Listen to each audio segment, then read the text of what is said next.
Donc l'auteur il a dit rahimahullah ويجب عليه حفظ بصره من النظر إلى الحرام ولا يحل له أن ينظر إلى مسلم بنظرة تؤذيه إلا أن يكون فاسقا فيجب هجرانه. Donc l'auteur rahimahullah il a dit et c'est un devoir sur la personne qu'il préserve son regard de regarder vers ce qui est haram. D'accord? Allah Azza wa Jal dit dans le Coran honoré قل للمؤمنين يغضوا من أبصارهم ويحفظوا فروجهم. Ça veut dire dis aux croyants, aux musulmans, qu'ils détournent leur regard de ce qui est interdit et qu'ils préservent leur sexe. Et également, il est rapporté la même ayah pour les femmes, d'accord? وَقُلْ لِلْمُؤْمِنَاتِ يَغْضُضْنَ مِنْ أَبْصَارِهِنَّ. Et dit aux croyantes qu'elles détournent également leur regard. C'est-à-dire quand il y a un regard interdit, c'est le regard vers une femme qui n'était pas licite avec désir, même s'il ne regarde pas la zone de pudeur, ou alors le fait de regarder la zone de pudeur de quelqu'un dont il n'est pas licite de regarder la zone de pudeur. Et ça on l'a vu dans les cours de la prière. Pour la femme, la zone de pudeur c'est tout le corps sauf le visage et les mains, et pour l'homme, c'est selon certains avis, ce qui est compris entre le nombril et les genoux, et comme on sait chez les malikites, c'est les deux orifices inférieurs et ce qui les entoure, d'accord? Donc pour l'homme, si on voit sa cuisse par exemple, dans l'école Malik, c'est pas interdit, mais certains savants comme le Chaférite, ils rendent interdit le fait de dévoiler la cuisse devant les gens. Donc c'est pour ça que le mieux c'est de couvrir ces zones-là de pudeur, parce que certains savants, ça rentre dans la zone de pudeur. Donc le regard interdit, ça il faut faire attention parce que ça mène quoi? Ça mène à la fornication. Comme on a dit dans le hadith de Muslim, وَزِنَ الْعَيْنِ النَّظَرِ. Et le zina de l'œil, c'est les regards interdits avec désir vers des femmes qui leur sont pas licites ou des hommes qui sont pas licites. Et ça, malheureusement, c'est beaucoup à notre époque sur Internet ou autre. Le fait de provoquer le désir, c'est chez les jeunes hommes, chez les jeunes femmes, avec des images interdites ou des choses, on voit les zones de pudeur, etc. Même dans les publicités, de plus en plus, ils affichent des femmes dévêtues ou des hommes dévêtus pour attiser le désir des gens et des fois mener à la fornication. Donc ça c'est haram parce que c'est des préliminaires qui mènent au final au grand péché qui est az-zina. C'est pour ça que le prophète alayhi salam il a dit wazina al-ayn an-nazar, que le zina du ayn, le zina des yeux, c'est le regard avec interdit. Et certes al-Hakim il rapporte qu'il y a un compagnon du prophète alayhi salatu wa salam qui une fois il marchait et il a vu une femme qui lui a plu dehors. Et ce compagnon là à l'époque du prophète, il s'est mis à la suivre du regard comme ça en marchant. Et du coup, tout en la suivant du regard, il est rentré dans un mur et le sang il s'est mis à couler sur son visage. C'est-à-dire que comme il suivait la femme des yeux, paf, après il s'est pris le mur dans la figure et il a saigné. Du coup, après il allait voir le prophète Mohammed, alayhi salatu wassalam, et il lui racontait ce qui s'est passé. Qu'il faisait un regard interdit et il est rentré dans le mur et il a saigné. Et le prophète, qu'est-ce qu'il lui a dit, alayhi salatu wassalam? Il lui a dit, Anta rabdun aradallahu bika khayra. Anta abdun aradallahu bika khayra. C'est-à-dire toi tu es un esclave pour qui Dieu a voulu le bien. Il n'a pas voulu le bien dans le fait qu'il a fait le péché, mais il a voulu le bien dans le fait que Dieu il a précipité dans le bas monde la réprimande pour son péché. À cause du fait qu'il a fait le péché du regard interdit, Dieu il a fait qu'il rentre dans le mur et qu'il s'est ouvert la tête. C'est pas grand chose ça par rapport au châtiment de l'au-delà. Mais par cela, le prophète alayhi salam, il lui a dit que Dieu lui a effacé son péché. Parce qu'il l'a éprouvé et cette épreuve-là, ce compagnon-là, il a patienté et ça a été une cause pour que son péché soit effacé. Donc la personne pour qui Dieu veut le bien, il fasse qu'il précipite la rétribution de ses actes, de ses mauvais actes dans le bas monde. Alors que tu vois que des gens qui sont pervers, grands pécheurs, pas musulmans, ils font plein de péchés et il leur arrive rien du tout des fois. Des fois il leur arrive des choses, souvent même à la fin de leur vie, il leur arrive des choses, ils sont malades ou ils ont des maladies ou ils deviennent laids par exemple. Des gens qui étaient très beaux dans leur jeunesse, qui ont fait plein de haram, plein de fornication, après Dieu les enlaidit. Quand ils ont des maladies, ils sont incontinents, ou ils sont des choses que Dieu nous en préserve, amin. Et des fois non, mais tu vois que souvent ils profitent de plein de délices, parce que Dieu a retardé pour eux le châtiment dans l'au-delà. Et quand la rétribution de tes mauvaises actions, elles sont retardées dans l'au-delà, alors sache que ça sera pire que c'était dans le bas monde. Si la personne elle est rétribuée pour ses péchés dans le bas monde, c'est-à-dire qu'il est puni pour ses péchés dans le bas monde, et pas dans l'au-delà, ça c'est un bien pour lui. Ça prouve que Dieu, il a voulu le bien pour lui. Et ceux pour qui Dieu n'a pas voulu le bien, il leur retarde la rétribution et le châtiment dans l'au-delà. et il les fait vivre longtemps et il augmente pour eux les bienfaits du bas monde, comme ça ils auront encore plus de châtiments dans l'au-delà, parce que tous ces bienfaits-là vont se transformer en châtiment pour eux au jour dernier. Donc soyez pas tristes quand vous voyez que des gens qui sont pas croyants, ils ont plein d'argent, ils vivent longtemps, ils ont des belles femmes, des belles voitures, tout ça, parce que ça c'est pas un signe que Dieu les agrée, comme on a vu dans les cours précédents. Inna Allah yu'til mal liman yuhibbu wa liman la yuhib. Dieu il donne les biens matériels à ceux qui l'agréent et ceux qui ne l'agréent pas. Wa la yu'til iman illa man yuhib. Mais il donne la foi que aux gens qui l'agréent. Donc ce qui compte c'est d'avoir la foi et d'appliquer la religion. Donc c'est pour ça que c'est interdit de regarder les zones de pudeur de quelqu'un qui n'était pas licite. Si c'est ton épouse, bien sûr, tu as le droit. Mais les zones de pudeur, la femme, devant son frère, son père, son oncle, devant ses mahrams, elle a le droit de découvrir sa poitrine, ses cheveux, etc. Parce que c'est des gens avec qui elle ne pourrait pas se marier, il n'y a pas de désir entre eux, parce que c'est des proches parents. Mais devant les hommes étrangers, autres que son mari, les ajnabis, eh ben, elle ne montre pas ses cheveux, sa poitrine, ses épaules, etc. Et ça, c'est par unanimité de tous les savants musulmans. Donc faire attention à ça, et même si une femme a été vêtue, c'est pas une excuse pour toi de le regarder comme ça, tu vas t'amuser à regarder les femmes dans le métro ou dehors dans la rue, etc. Le prophète, alayhi salam, il a dit à l'imam Ali ibn Abi Talib, donc à Tirmizi ainsi qu'à Abu Daoud, il rapporte du hadith de Buraïda, que le prophète, alayhi salatu wassalam, il a dit, Ya Aliyu, la tudbiri navratan navra, fa inna laka al-ula wa laysat laka al-thaniya. C'est-à-dire, ô Ali, ne fais pas suivre un regard d'un autre regard. Ça veut dire, si toi, tu es dehors par exemple, et il se trouve que par coïncidence, involontairement de ta part, tes yeux sont tombés sur une femme qui était dévêtue. Ce regard-là, t'as pas de péché, parce que t'as pas fait exprès de regarder. Mais c'est un devoir que tu détournes la tête, comme on a vu dans le Coran. Qul lil mu'minin yaruddu min absarihim, dit aux croyants qu'ils détournent leur regard. Donc c'est pas c'est le premier regard, je reste à regarder alors le plus longtemps possible. Non, tu détournes ton regard. Mais si tu continues à regarder malgré ça, et ben ça on appelle ça le deuxième regard. C'est-à-dire que maintenant c'est plus un regard involontaire, c'est devenu un regard volontaire. Donc le prophète il a dit Ya Aliyu la tudbiri nadra an-nadra. Ça veut dire ne fais pas suivre ton premier regard d'un deuxième regard. Fa inna laka al-ula wa laysat laka ath-thaniya. Car certes la première elle t'est licite, mais la deuxième elle ne t'est pas licite. Ça veut dire que si par coïncidence tu as vu quelque chose qui était interdit de voir, également parmi les regards interdits, le fait de regarder dans les maisons des autres, les maisons des musulmans, et ils ne sont pas d'accord que tu regardes dans leur maison. Au point que ça rapporté dans le hadith, que tu as le droit même de lancer des pierres à la personne qui t'observe en cachette chez toi, jusqu'à dans ta maison, ta femme, tes filles, etc. Le prophète, alayhi salam, il a dit des paroles dures à ce sujet-là. Et une fois, le prophète, il avait une tige en fer par laquelle il se démêlait les cheveux dans sa maison, et pendant qu'il est en train de se décoiffer ou de coiffer ses cheveux avec cette tige-là, ça appartient à un musulman, qu'il y a un compagnon ou un homme, peut-être c'était pas un compagnon, mais il y a un homme qui, dans une fente dans le mur du prophète ou dans sa porte, il observait ce que le prophète y faisait, en cachette. Pendant que le prophète il est en train de se coiffer, etc. Ça c'est dans le Sahih de Muslim. Et le prophète, alayhi salam, il l'a su après.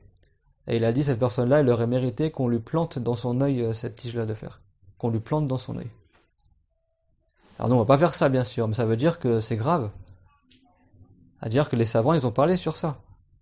Que si quelqu'un, il regarde dans cachette chez toi, comme ça, il observe ce qu'il y a chez toi, surtout que nous, en islam, nos épouses, nos filles, on n'a pas envie que les gens ils les voient dévêtus, etc.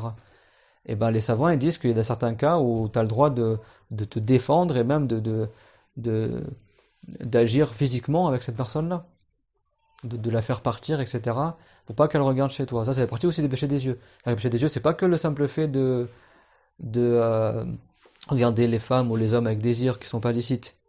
Également, par exemple, dans tes affaires, dans ton téléphone, par exemple, tu as des choses privées que tu n'as pas envie que les gens y regardent, des messages ou tes affaires, un sac par exemple, et quelqu'un il arrive, il ouvre ton sac, il fouille dans tes affaires, il regarde ton téléphone, sans ton accord, sans ton consentement.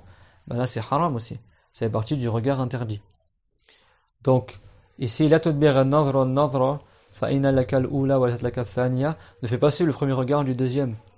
C'est-à-dire que s'il se trouve par coïncidence que ton œil il tombe sur l'intérieur d'une maison, toi tu voulais pas voir dans la maison, bah tu détournes ton regard. Ou sur quelqu'un qui est dévêtu, tu détournes ton regard. Quand tu as regardé la première fois, quand tu es tombé dessus par coïncidence involontairement, t'as pas de péché, parce que tout ce qui est fait involontairement, t'as pas de péché dessus, comme on a vu dans le hadith rapporté par Ibn Majah et d'autres. Inna Allaha rafa'an ummati al-khata' wa an-nisyan wa ma stukrihu alayhi. Certes, Dieu, il ne réprimande pas en communauté pour ce qu'ils ont fait de manière involontaire, ou par oubli, etc. Comme ont expliqué les savants. C'est clair concernant le regard interdit?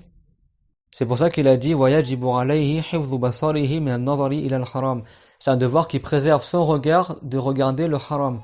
Il n'a pas à préciser c'est quel haram, parce qu'il y a plusieurs types de haram qu'on n'a pas le droit de regarder. Également les yeux, ils ont des péchés, comme on a vu. وَلَا يَحِلُّ لَهُ أَنْ يَنْظُرَ إِلَى الْمُسْلِمِ بِنَظْرَةٍ تُؤْذِيهِ. Et il n'a pas le droit de regarder un musulman avec un regard qui le nuit, comme un regard comme ça de mépris. Tout comme c'est rapporté dans le Coran. Wala tusa'ir khaddaka linnas. Ne détourne pas ton visage des gens. Il y en a quand ils te parlent, ils te regardent comme ça de travers. Ça c'est haram. L'orgueil, la prétention, la vanité, le fait de faire preuve de fierté envers le musulman injustement, ça c'est un grand péché. Wala tusa'ir khaddaka linnas. Wala tamshi fil ardi maraha. Comme il a dit Luqman alayhi salam, qui était un homme africain, masha'Allah. Certains savants, ils ont dit que c'était un prophète, et certains, ils ont dit que c'était un saint. Et la vie le plus fort, c'est que c'était un saint, un homme vertueux. Mais il y a une sourate à son nom dans le Coran, soit Luqman, qui était un homme africain, et qui a donné des conseils à son fils, et parmi ses conseils, il a dit, Wala tamshi fil ardi maraha. Ne marche pas sur terre en faisant preuve de vanité. Et dans d'autres ayats du Coran, également, Dieu, il a dit, Wala tamshi fil ardi maraha. Ne marche pas sur terre par vanité. Walam tablour al-jubal toulan. Certes, tu ne pourras pas atteindre la taille des montagnes. Tu ne pourras pas fendre la terre en marchant, ni atteindre la taille des montagnes, comme dit Allah Ta'ala dans le Coran. Donc ça, c'est haram. Sauf s'il y a une excuse légale, comme on a dit à l'époque où il y avait les conquêtes ou les batailles. Des fois, les musulmans, ils lançaient des regards comme ça, avec fierté face à l'ennemi pour décourager l'ennemi. Là, dans ce cas, c'est pas haram. Mais injustement envers les musulmans, ça c'est interdit. Faire preuve de fierté, même dans les habits, dans les maisons, dans les voitures, de prendre une belle maison, des beaux habits, une belle voiture. Si c'est juste par plaisir, c'est pas haram. Mais si c'est pour écraser les musulmans, c'est un grand péché. C'est rapporté que dans certaines communautés antérieures, il y avait un homme qui était très beau, avec des beaux cheveux, etc. Et il marchait dans la rue en se pavanant comme ça, en regardant ses épaules, en regardant ses cheveux, etc. Et Dieu il a fait que la terre, elle l'avale vivant, et culbute comme ça jusqu'au jour dernier. Il fait que culbuter dans la terre comme ça, et Dieu le châtie comme ça jusqu'au jour dernier. Et c'est pas rapporté que c'était un non-musulman, c'est possible que c'était un musulman. Dieu il a fait que la terre elle l'avale, et il culbute comme ça dans la terre jusqu'au jour dernier. Dieu l'a humilié, cette personne-là elle fait preuve de vanité dans le bas monde, que Dieu nous en préserve. Également Qarun, le cousin du prophète Moussa alayhi salam, qui était musulman et après il a quitté l'islam parce qu'il voulait pas donner la zakat, et c'était parmi ceux qui avaient le plus d'argent. Et il faisait preuve de fierté, etc. Et il prétendait même à A'udhu Billah qu'il était meilleur que Moussa, parce qu'il a dit, même si Dieu t'a accordé la mission de prophète, moi il m'a accordé plus d'argent que toi. Donc il pensait qu'il était meilleur que Moussa. Et donc il a donné rendez-vous à Moussa, et il a dit que chacun il invoque contre l'autre, soi-disant.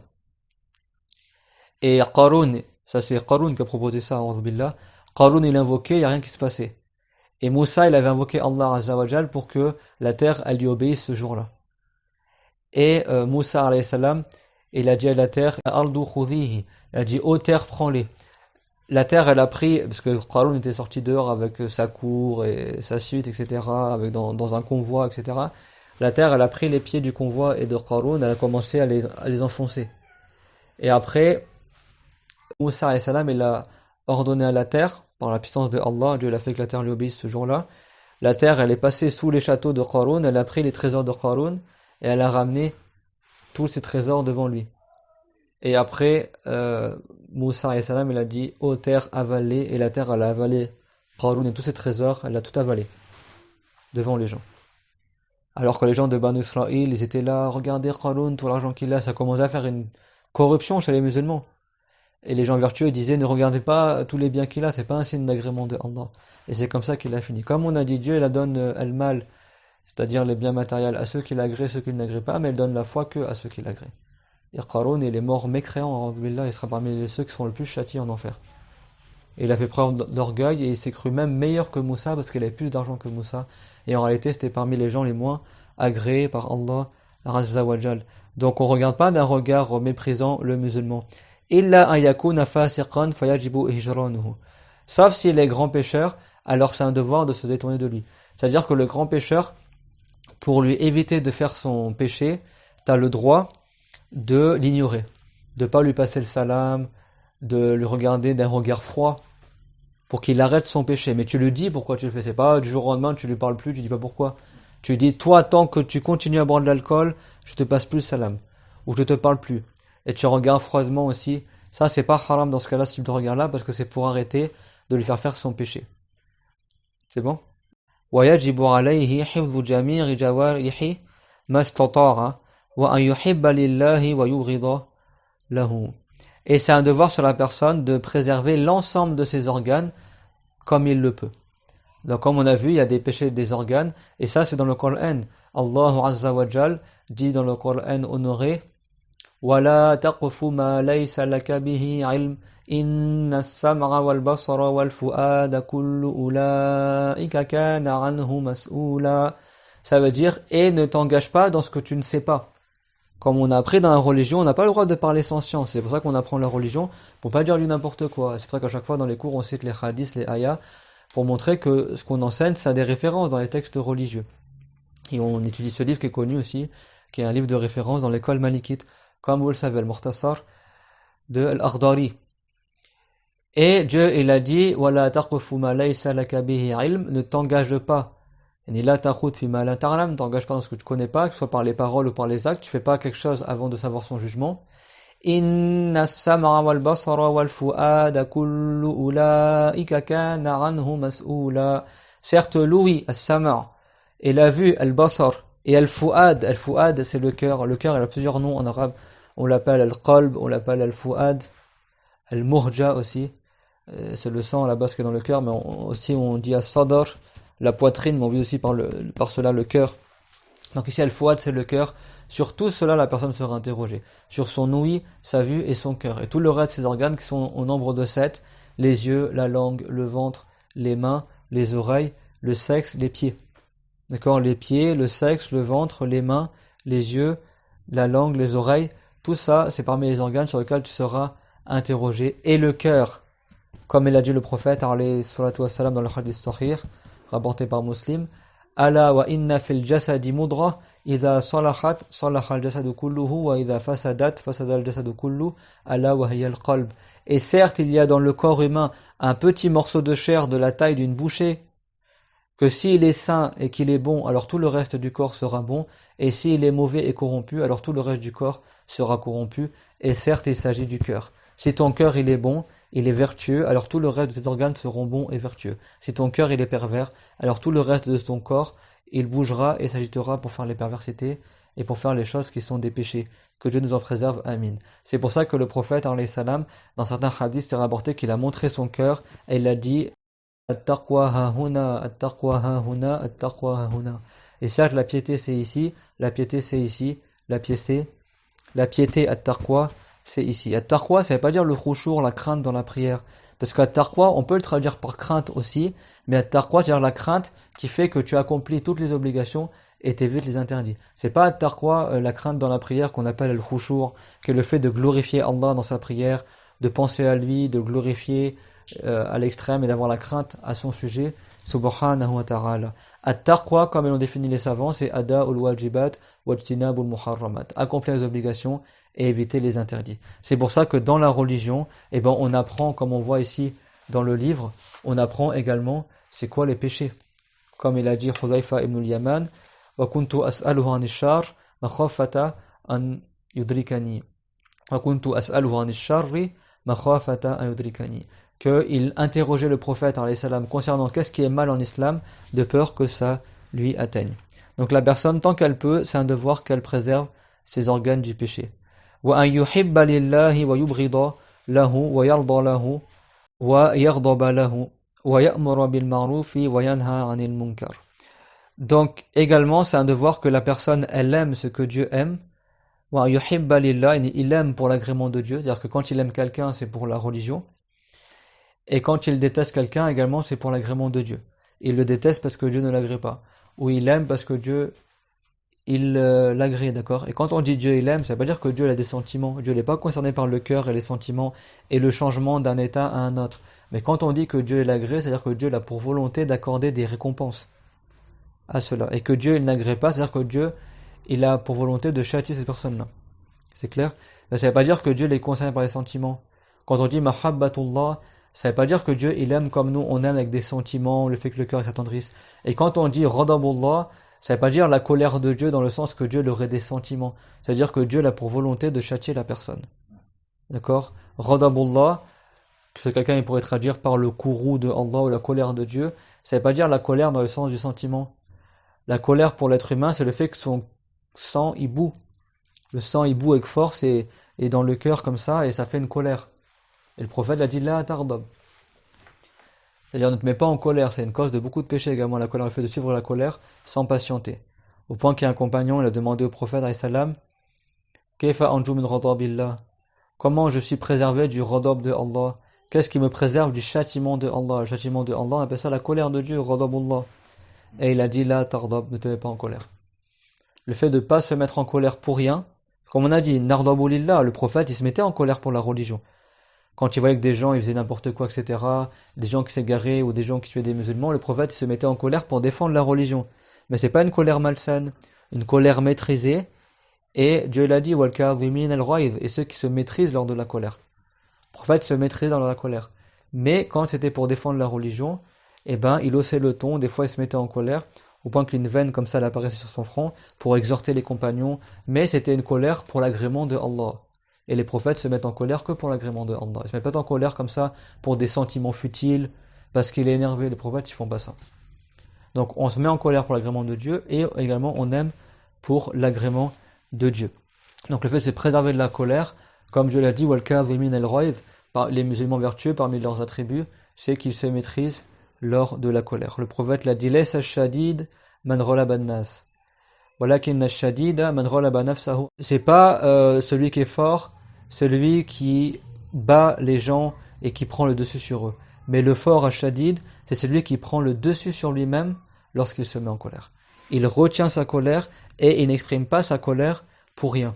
Et ça, c'est dans le hadith que si quelqu'un il retient sa colère alors qu'il est capable de l'exercer, man kawama ghayzan wa huwa qadirun ala an yanfidhahu, c'est-à-dire si quelqu'un il retient sa colère alors qu'il est capable de l'exercer, darahu Allahu ala ru'usil khalaiq, Dieu il le fera appeler devant toutes les créatures et il pourra choisir les bienfaits du paradis, etc. Il aura un haut mérite au jour dernier. Celui qui était capable de se mettre en colère et qui s'est retenu dans sa colère. Wal kadhimin al-ghayz, Dieu l'a dit. Et ceux qui se maintiennent lors de la colère. Donc c'est pour ça qu'il a un devoir d'aimer ce que Dieu il aime. On aime pour l'agrément de Allah et on déteste pour l'agrément de Dieu. Wa yarda lahu wa yaghdaba lahu. Et la personne, elle agrée pour l'agrément de Dieu et elle se met en colère également pour l'agrément de Dieu. Et on termine par cela, وَيَأْمُرَ بِالْمَعْرُوفِ وَيَنْهَى عَنِ الْمُنكَرِ, que la personne ordonne le bien et interdise le mal, c'est-à-dire lorsqu'elle en est capable. Le prophète Mohammed, sallallahu alayhi wa sallam, tout comme il a rapporté dans le Sahih de Muslim, il a dit, مَنْ رَأَى مِنْكُمْ مُنْكَرًا فَلْيُغَيِّرْهُ بِيَدِهِ فَإِنْ لَمْ يَسْتَطِعْ فَبِلِسَانِهِ فَإِنْ لَمْ يَسْتَطِعْ فَبِقَلْبِهِ وَذَلِكَ أَضْعَفُ الْإِيمَانِ وَذَلِكَ أَضْعَفُ الْإِيمَانِ. Ça veut dire, si l'un d'entre vous, il voit un mal, c'est-à-dire qu'il a connaissance du mal, des fois le verbe ra'a en arabe, voir, veut dire aussi savoir. D'accord? Voir et savoir, ra'a. Celui parmi vous qui prend connaissance d'un péché et d'un mal, falyughayyirhu biyadihi, alors qu'il le change avec sa main. C'est-à-dire qu'il stoppe ce mal-là, il évite la personne de faire le péché en agissant physiquement, s'il peut. Il boit de l'alcool, il enlève la bouteille de ses mains. Il consomme, il frappe un musulman injustement, il l'empêche de frapper. Si il peut, il le fait par sa main. S'il ne peut pas le faire par sa main, alors par la langue. Des fois, quand tu agis par la main, ça empire le cas. Le gars va se battre, etc. Ça va aggraver la situation. Quand ça aggrave la situation, dans ce cas-là, tu le fais pas. Tu fais par la langue. Mais si même par la langue, ça aggrave le cas, dans ce cas, c'est haram que tu interviennes. Donc le prophète l'a dit, donc si la personne, même par la langue, n'est pas capable de changer le mal, alors qu'elle se contente de le rejeter par son cœur, et Allah tabaraka wa ta'ala a fait l'éloge de cette communauté du prophète Mohammed alayhi salatu wassalam, dans le Coran honoré par le fait qu'ils ordonnent le bien et interdisent le mal. C'est-à-dire que notre communauté à nous, plus que les autres communautés antérieures, Banu Israël ou autres, des musulmans qui nous ont précédés dans les communautés antérieures, notre communauté, elle se démarque plus que autres dans le fait d'ordonner le bien et interdire le mal. C'est pour cela aussi que souvent dans les cours, on cite des fois des choses à éviter ou des choses à ne pas dire, parce que c'est parmi les grandes obligations de la religion. C'était le travail de tous les prophètes qu'ils soient messagers ou pas messagers, ont été envoyés pour ordonner le bien et interdire le mal, pour mettre en garde contre la mécrance et les péchés, et ordonner aux gens d'adorer que Allah Azza wa Jal et de faire le bien qui nous mène au paradis. Allah Ta'ala a dit: Kuntum khayra ummatin ukhrijat linnasi ta'muruna bil ma'rufi wa tanhauna 'anil munkari wa tu'minuna billah. Kuntum khayra ummah, vous êtes la meilleure des communautés, ukhrijat linnas, qui est apparue pour les gens, qui est sortie parmi les gens. Ta'muruna bil ma'ruf, vous ordonnez le bien, wa tanhauna 'anil munkar, et vous interdisez le mal, wa tu'minuna billah, et vous croyez en Dieu. Donc ça, c'est parmi les sujets très importants de la religion que beaucoup de musulmans, malheureusement, à notre époque, ils délaissent. Ordonner le bien et interdire le mal. Et bien sûr, comme on a vu tout à l'heure, dans le hadith de Muslim, c'est que pour ordonner le bien et interdire un mal, il faut que tu aies appris la religion. Pour pas que tu interdises quelque chose qui est à la base illicite. Comme beaucoup d'ignorants ils font à notre époque, on dirait que dans leur bouche et dans leur langue, tout est haram. Ça c'est haram, ça c'est haram, ça c'est bid'a, ça c'est haram. Ils interdisent des choses souvent qui sont même permises. Et le prophète, alayhi salam, il a dit: Inna muharrima al-halal ka muhilli al-haram. C'est-à-dire, si quelqu'un il rend interdit ce qui est permis, c'est comme s'il rendait permis ce qui est interdit. A'udhu billah. Falsifie la religion. Donc il faut bien apprendre la religion avant de dire il faut pas faire ça, ou il faut faire ci, ou ça c'est haram, ou ça c'est permis, ou ça c'est interdit. Il faut apprendre la religion avant. Comme on a dit, Allah Ta'ala a dit: Wala taqfu ma laysa laka bihi ilm. Ne t'engage pas dans ce que tu ne connais pas. Et cela est selon la capacité aussi de la personne. Si tu sais qu'en intervenant envers un mal, tu vas l'empirer, dans ce cas c'est interdit que tu interviennes. Tu n'interviens que quand tu as espoir que par ta cause, ce mal-là, il va s'arrêter. Mais si tu parles ou tu interdis le mal, le truc il va empirer, dans ce cas-là tu te tais et tu rejettes par ton cœur. Mais dans tous les cas, c'est un devoir al-inkar bil-qalb, de rejeter par son cœur. C'est pas une phrase dit dans le cœur, mais dans ton cœur tu n'aimes pas ces choses-là qui sont interdites et que Dieu n'agrée pas. Wa ya'muru bil ma'ruf wa yanha 'anil munkar. Et certes, Allah Azza wa Jal nous a fait savoir que les non-musulmans de Banu Israël avaient été maudits dans le fait d'avoir délaissé cette grande obligation éminente. Deux prophètes les ont maudits, le prophète Daoud et le prophète Isa ibn Maryam, Jésus fils de Marie. لعن الذين كفروا من بني إسرائيل على لسان داود وعيسى ابن مريم ذلك بما عصوا وكانوا يعتدون كانوا لا يتناهون عن منكر فعلوه. Ça veut dire, certes ont été maudits les non-musulmans de Banu Israël par la langue de Daoud et de Isa, fils de Maryam. Le prophète David et le prophète Jésus, les deux ils ont maudit par leur langue ces peuples-là. Pourquoi ils les ont maudits? ذَلِكَ بِمَا عَصَوْا وَكَانُوا يَعْتَدُونَ. Cela parce qu'ils désobéissaient à Allah et ils outrepassaient les limites posées de la religion. Comme on a vu dans le Mukhtasar, وَيَقِفَ عَنْدَ حُدُودِ اللَّهِ, que la personne s'arrête aux limites légiférées dans la religion de l'islam. Eux, ils ne s'arrêtaient pas aux limites. Et en plus de cela, كَانُوا لَا يَتَنَاهَوْنَ عَنْ مُنْكَرٍ فَعَلُوهُ. Ils ne s'interdisaient pas les uns aux autres le mal qu'ils faisaient. Et Dieu l'a blâmé, لَبِئْسَ مَا كَانُوا يَفْعَلُونَ, que certes c'est mauvais ce qu'ils faisaient ces gens-là, et ils ont été maudits. Ils ont mécru, et en plus de cela, ils laissaient les gens faire le péché, le haram et la désobéissance, et eux-mêmes ils désobéissaient et ils outrepassaient les limites légiférées, que Dieu nous en préserve. Donc c'est pour ça que c'est un devoir, qu'est-ce qu'on a dit, de faire le repentir, de préserver notre langue et de s'arrêter aux limites posées de la religion. Et Inch'Allah, dans le prochain cours, on continuera dans le Mukhtasar de l'Akhdari et on citera d'autres péchés de la langue, que Dieu nous en préserve. وآخر دعوانا أن الحمد لله رب العالمين وصلى الله على سيدنا محمد وعلى آله وصحبه وسلم. ربنا آتنا في الدنيا حسنة وفي الآخرة حسنة وقنا عذاب النار. ربنا لا تزغ قلوبنا بعد إذ هديتنا وهب لنا من لدنك رحمة إنك أنت الوهاب. بارك الله فيكم وأحسن الله إليكم.